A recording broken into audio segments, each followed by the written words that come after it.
Hey, GERO 200. It is Sunday, April 2nd, and we're here to talk about week 12, which is durable healthcare power of attorney and cultural diversity. And since I'm the lawyer, I always take the lead on this. Absolutely. She takes the lead on everything. Yes. So, This whole semester, when I was giving these lectures, but you didn't realize she was behind me. She had her hand up my back. I don't know anything. good team. Okay. All righty. All right. So remember, CT2 is due tomorrow at the end of Yes. the day. We have our midterm at the last 2 weeks of the semester. We give you the last 2 weeks There it in is. case you have a miserable last week of the semester, which most people do. You can get the midterm 2 out of the way early. Right. And the week 11 quiz and discussion are due tomorrow night, Monday night. I'll send out an email to remind everybody. CT2 is all laid out, guys. It's fun. You're going to see how much money you're going to make, and you see how your investments grow. It's talk to your parents, talk to your grandparents about this. There's a slide deck in there. You just click on here and go. I'm not going to do it again. And then I put this video in there on how to do it. Check it out. It's pretty self-explanatory. Okay, guys, follow the rubric. All right, let's go into this week's lectures on being an attorney, durable power of attorney health. All right. Okay, so week 12, planning for the future, living wills and power of attorney for health. So this is a really important topic, and it's something that I want everyone to think seriously about putting together a living will or a durable power of attorney for healthcare. Once you're 18, it's a good idea to have this type of document in place. You don't need to be old, you don't need to be sick. Once you're 18, you get to decide who's going to make healthcare decisions for you or what will happen to you if you're not able to make your own healthcare decisions. And so any one of us could be in a car accident or a ski accident or, some stuff can happen. And you might end up in the hospital unable to make your own healthcare decisions. So think about what you would like to have happen. The reading is a really short handout from the National Institute on Aging that just talks about advanced care planning. So we'll walk you through some of the topics that we talk about. Should I go to it? Yeah, you can. Okay. So remember, an advance directive, you'll see it abbreviated AD, or you'll hear people talk about advance directives. It's a legal document. It's a legal document that you sign that says, this is what I want to happen in the event that I'm unable to make my own healthcare decisions. And I don't want to say it's uniquely American, but we have had these for a while in the US, and a lot of other countries are just starting to look at this as an option. So they've been rolling it out in South Korea, for example, recently, and it's becoming more and more common in other countries to have this type of legal document. This taps into your discussion this week as well as the diversity of aging. And Exactly. So these are things to think about. Exactly. So why do you care? Okay. So the hypothetical I have, just kind of I don't know if it's a metaphor or what. Let's say you have a dog and you're going out of town and you want someone to take care of your dog while you're gone. You're going to be pretty picky about who you choose. You want someone who likes dogs. You want someone who's kind of in sync with you in terms of how to treat your dog. That's someone that has the same style of dog care. Someone who's going to be reliable, that's going to feed the dog, walk the dog, play with the dog, take the dog to the vet if the dog gets sick, and be responsible. And so your healthcare decisions are kind of similar, but we don't like to think about the fact that we might not be able to make our own decisions or that we might get sick. So you may want to pick someone to make your healthcare decisions for you in the event that you're too sick and you're unable to make your own decisions. Now, you want to put the same amount of thought or probably a little bit more into choosing that person who will make your healthcare decisions as you would choosing someone to pet sit for you, to take care of your dog or your cat while you're out of town. So you want to pick someone that's going to be on the same wavelength as you, someone that has the same at least someone who understands and will respect your point of view, and someone that's in sync with you in terms of how you feel about healthcare decision making. So that's something to think about. The other thing that you want to think about just personally is, let's say you are critically ill and you're in the hospital, you're in a coma, we don't know if you're going to recover. Hopefully this never happens to any of you, but as you get older, you're going to have this situation with your parents or grandparents. And you have to think, should this person get CPR, cardiopulmonary resuscitation? Will it be effective for them? Should this person be on a ventilator if they're unable to breathe on their own? Should we give this person artificial nutrition and hydration? Um, should this person have comfort care, meaning pain meds, breathing, meds to assist with breathing, meds to assist with anxiety, things like that. And so those are all the decisions that you want to think about for your own self. How much intervention and medical intervention do I want if I am having a life-threatening illness?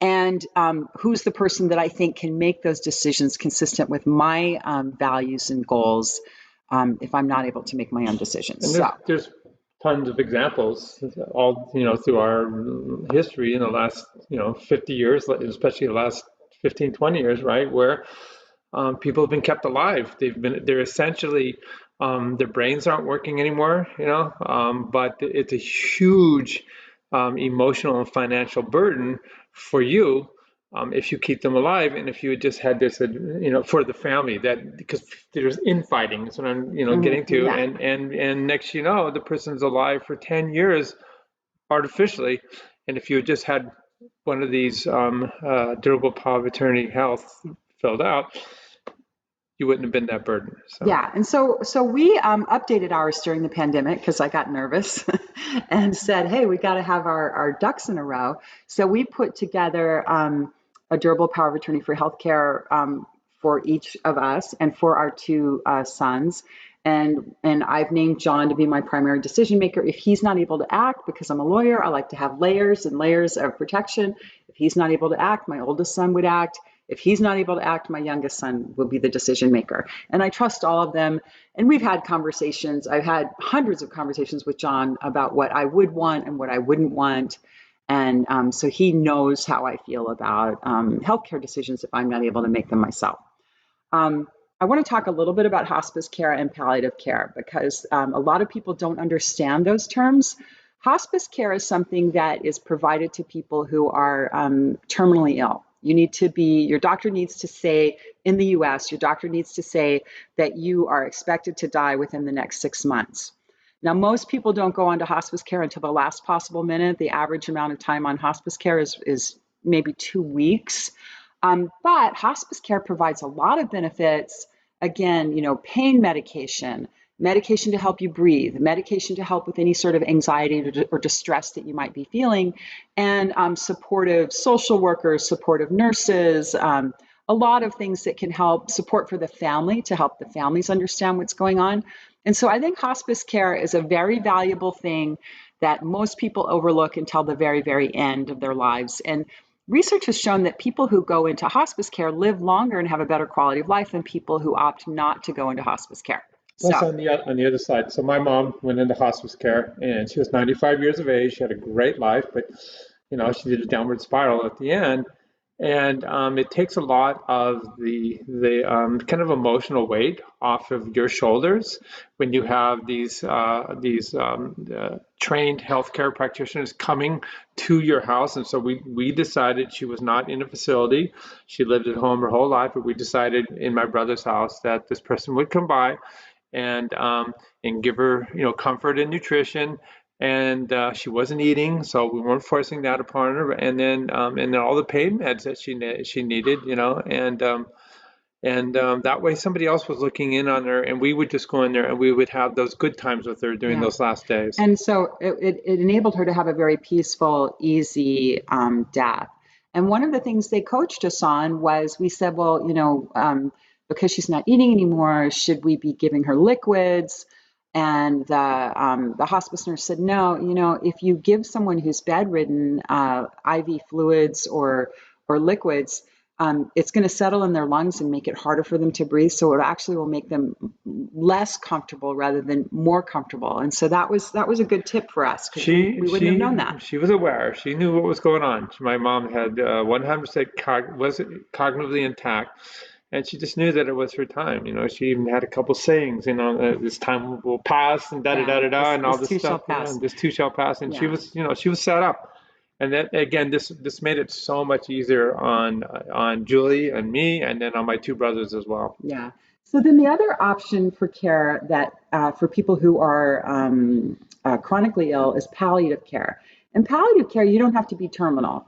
Palliative care, you can continue to be treated for your underlying diseases, but this is just care to help you be more comfortable. So a lot of people might have a chronic illness. You might have, for example, metastatic breast cancer, and maybe your life expectancy is quite a few years, but you might have some side effects of treatment or side effects of the underlying disease that make you uncomfortable. And so palliative care would be providing care to help you breathe better and feel better and Pain management, and manage your pain and things like that. So there's a lot of chronic diseases you could have when you're 18 or 20 or 30 or 40, and you might need palliative care for 60 years. So if a doctor ever suggests to you, hey, have you considered palliative care? There's no need to panic. It doesn't mean your doctor thinks you're terminal. It means your doctor thinks that you might need a team of specialists who can support you and help you feel better while you're dealing with treatment for your illness. And once that box has been checked, it's a shame that we're like this in terms of insurance coverage and delivery of services. But once it's been checked, then those services come a lot more easily. Yeah, sure, absolutely. Now, so what's the concept of advanced directives? You want to think about what you want. So pre-pandemic, a lot of people would have said, I don't want to be on a ventilator, but during the COVID pandemic, we found that some people who were critically ill needed a period of time in intensive care to be on a breathing machine, on a ventilator, and some of those people recovered, some of them didn't. But so I think a lot of people would say now, oh, I'm a little more comfortable with having a short period on a ventilator. I don't want to be kept on a machine for years. And so one option in these advanced directives is you can say, well, yes, I do want to be on a ventilator for a trial period, for a matter of weeks or something like that, to allow a doctor to say this is going to work or it's not going to work. And so there's a lot of decisions that you could have in that sense. Yes, I want to be treated with antibiotics for a trial period. And then if it doesn't work, you can withhold treatment. And the decisions that you would make would be different depending on what stage of life you're in, what type of illness you have. Do you have a terminal illness? So those decisions are going to be different. And so what I usually recommend is go ahead and put together an advanced care, a living will or a power of attorney when you're 18, and then revisit it every 5 years or so as your life changes, as your close loved ones change, because you may, the person who was your best buddy or your best friend when you were 20, that you want to be your medical decision maker may not be the person that you want to have be making your decisions when you're 30. Yeah, times change. Okay, so decide what you want if you're ill and you can't make your own decisions, and then talk to your loved ones. Talk to the person that you would be appointing to be your agent to make decisions for you so that that person understands what's important to you. And then the other thing I want you to understand is the difference between a living will and a power of attorney. So a living will is more limited. It's kind of a letter to your doctor that you sign that tells the doctor what you want to have happen in an emergency. So yes, I want to be on yes, I want to have CPR. Yes, I want to have be on a ventilator. Maybe I don't. A power of attorney is much broader. So I've given John a power of attorney. It's effective now. It's called a durable power of attorney. It will last for the rest of my life. And obviously, if I'm competent and I can make my own decisions, he can't step in and say, oh, no, we're going to do this instead. A doctor will always listen to me. Right. So rather than having the doctor decide based on what was written in that living will, I'm going to decide working with the doctor. Yeah, so I prefer having a durable power of attorney for healthcare because it's broader. It would allow John, for example, if I'm, in the hospital and I'm unconscious, he could make all sorts of decisions. If I were to develop dementia, he could take me to the dentist and have my teeth cleaned. So minor medical procedures, he could still make those decisions, as opposed to a living will usually deals with catastrophic type medical decisions. Are you going to have CPR? Are you going to be on a ventilator? And so the power of attorney is much broader. The other document that you hear about is a do not resuscitate or a DNR order. And that's something that you would sign with your doctor. It typically applies if you're in a hospital or a nursing home, and it says, hey, if my heart stops, don't revive me. I don't want you to do CPR. And the reason for that is we kind of have this perception based on TV and movies that if someone falls to the ground and their heart stops, that you can do CPR and bring them back 100% of the time. And that's not really the case. For people who are young and healthy, I always tell my students, hey, if one of you falls to the ground, we're going to do CPR because you're young, you're healthy, and you're probably going to recover. But if someone who's older or someone who has a terminal disease, their heart stops, the chances of CPR working goes down to, in the single digits of success, probably less than 5% success. So for a lot of people, they might say, hey, for example, my dad who had lung cancer, he had a DNR when he was in the hospital because he had metastatic lung cancer, he had COPD, he had other conditions. And he kind of felt like, hey, if my heart stops, don't do anything heroic, just let me go.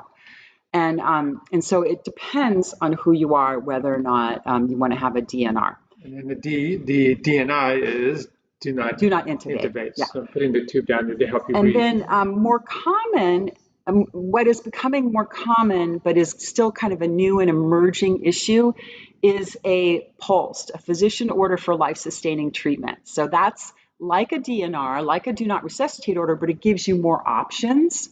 And it allows you to give more detailed directions. Yes, I want CPR. No, I don't want CPR. Yes, I want artificial nutrition and hydration. No, I don't. Yes, I want pain care. No, I don't. And so it gives you a lot more options. And again, it's a form that you'd fill out with your doctor. When with the intubation, when you are completely brain dead, and this is the real deal, the air of your brain that controls breathing can die off as well. But medicine can keep you alive by pushing oxygen into your lungs and artificially inflating your lungs. So these are all it's ethics, and where you stand. There's this whole Death with Dignity Act. It's kind of outside the realm of this class, but these are all things you have to think about. Okie dokie. All righty. So think about, if you do a power of attorney, who do you want to be your agent? So it's just like you hire a real estate agent to help you buy a house. You would appoint someone to be your agent, your decision maker under the same as this as a proxy? Kind of, yeah. Okay. Under your healthcare power of attorney. So if you're young and single, not in a relationship, it might be your parents, it might be an older sibling, it might be an aunt and uncle, it might be a neighbor, it might be a friend, just whoever you trust. And the form that we used, I downloaded from Kaiser, and I liked it because it allowed me to not only say who I wanted my first, second, and third choices to be in terms of my power of attorney, but it also allowed me to say, and I specifically exclude these people from making decisions for me. Because we all have, not all of us, probably only me. I have people in my family I don't want to have making decisions for me if I were ill. And that's okay. We have complicated families. So, all righty. So make sure that your document that you put together is valid in your state. There are many, many resources online that can give you free power of attorney for healthcare resources, but they tend to, you want to make sure it's compliant with your state law. And so if you're living in California now and you move to Texas or Ohio or Florida, you're going to want to get a new document when you go to those states, or at least make sure that your existing document is acceptable under those state laws. So if you move, update your document. Usually your document will either be notarized by a notary public to verify that you signed it and that you're the person that signed this document, or you're going to have two witnesses, typically people who would not inherit from your estate, so they don't have a financial interest in what happens to you. And so when we did ours, we just had our neighbors down the street sign for us. And so they're verifying that you signed this document, that they know you, that you didn't seem to be under any sort of duress. If called upon, they could testify that you were mentally competent and seemed to understand what you were signing. And keep your documents up to date. I mean, yeah, every 5 years. Your significant other may not be your significant other anymore. So you need to put a line through their name and update it. So. Yeah, and I really recommend, again, I can't hammer on this too hard, do this once you're 18, put together a durable power of attorney for healthcare. You can get free forms off the internet. You don't need a lawyer to do it, so it's easy, it's free. And, in the past, for example, people who were LGBTQ had difficulty sometimes where they might have a longtime partner that they've been with for many, many years, and that person was not allowed to make medical decisions for them. And that's really sad when that happens. And we thought we had fixed it, and here we are now going backwards in time across our country. So it is what it is. So, so anyway, yeah. And a lot of people in today's world don't get married anymore. So if you end up at the hospital and you've been with your partner for 10 or 20 or 30 years, but you're not married, a doctor, if you don't have a durable power of attorney for healthcare, a doctor's going to look at your parents and look at this person who says they're your partner, and they're not going to know who they should listen to. And at the end of the day, it's going to be the doctor's personal choice. They may listen to your parents instead of your partner. And so I highlighted this because you're going to have your end of semester interview paper, which is the bomb assignment. You're going to get to know that person in ways you never knew them before. And you can ask them, I mean, there's a good chance that you've never had this conversation with your parents or grandparents, but say, hey, do you have a living will, a durable power of attorney health? And how is it set up if they're comfortable telling you? Yeah. So. Now, the last thing I'll tell you about durable power of attorney for healthcare is that once you have this document and you've had it signed or notarized, you need to give it to your doctor. You need to give it to the person who is your healthcare decision maker. So when John's mom was, 94, 95, and she had been in poor health, we had copies in our cars so that if we needed to show it to someone at the hospital, we'd have it with us at all times. A lot of states now are starting to have online what they call like lock boxes where you can upload it. And I know I have electronic patient portals with my doctors, so I've uploaded my power of attorney for healthcare to my patient portal for my oncologist, for example. So they have it if they need it.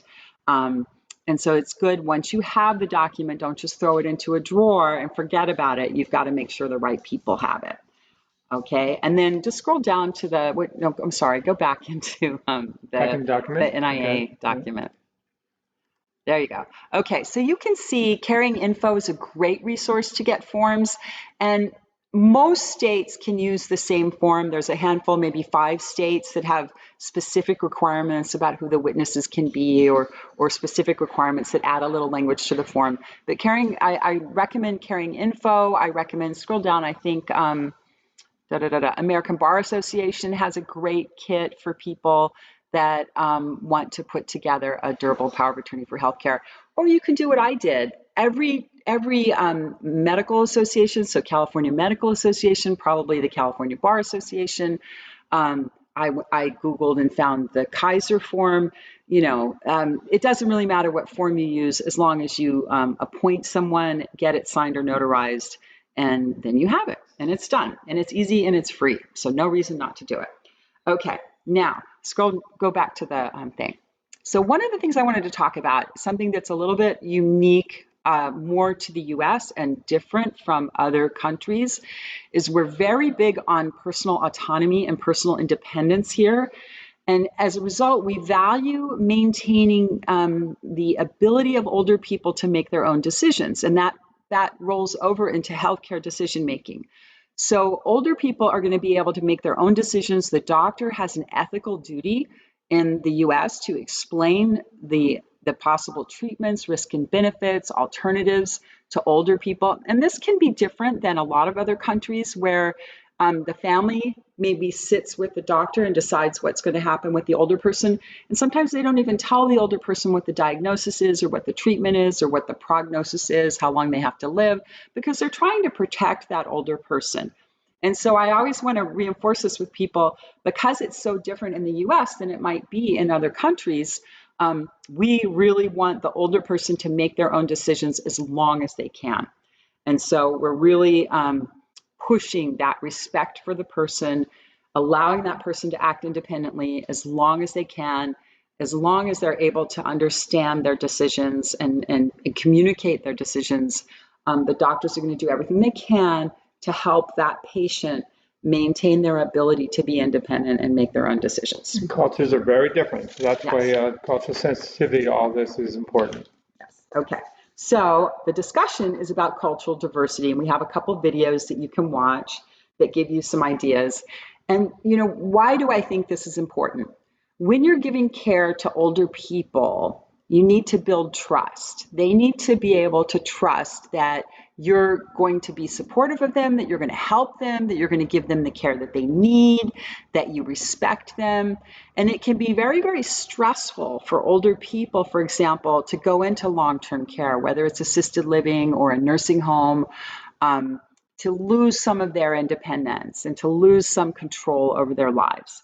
And so if we don't have trust, if we don't have that bond of trust with the older person, that they feel that they're understood and we see them and we understand them, then they're not going to be very comfortable in their environment. They're not going to be very happy with the care that we get. And if you're interested, this is an amazing document, but it's quite expansive. And so you're welcome to check this out, but it has all kinds of resources here.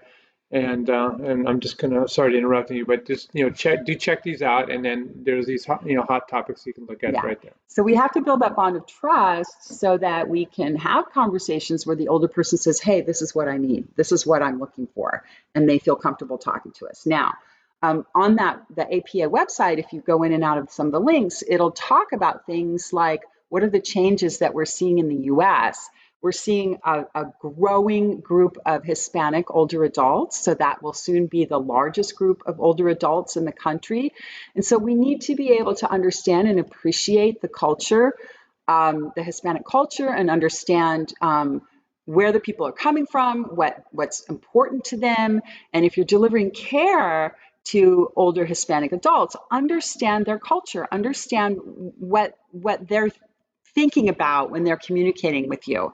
And you can't make any assumptions. So that you can serve them. And I also like to caution people, it's very, very important with the Hispanic community and with the Asian community that we don't treat it as this giant monolithic group.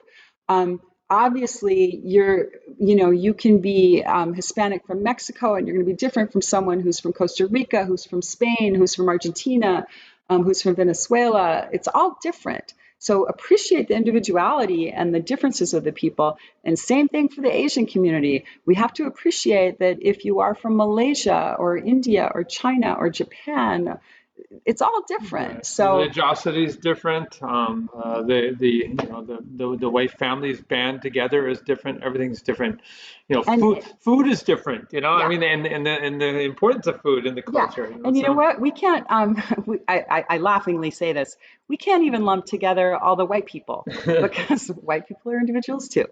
So anyway, so think about what we can do to support the Hispanic elders, our LGBTQ elders.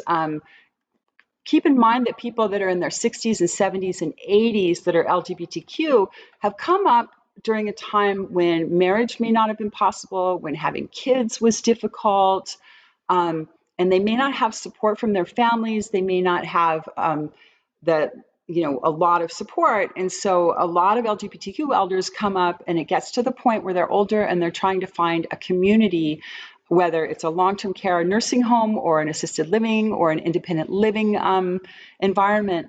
And they're afraid. They're like, where can I live where I can be myself and people will respect me and I don't have to deal with harassment or discrimination? So that's really, really important to be able to serve that community. And like it says right here, it's, maybe that's your future in terms of real estate development. Okay, so you'll create housing for members of a community that are culturally more dominant in that area, and you have to think about it. So you have to be able to deliver the right services. If you're an attorney, as your attorney setting up durable power of attorney, health fiduciary, doing trusts and wills.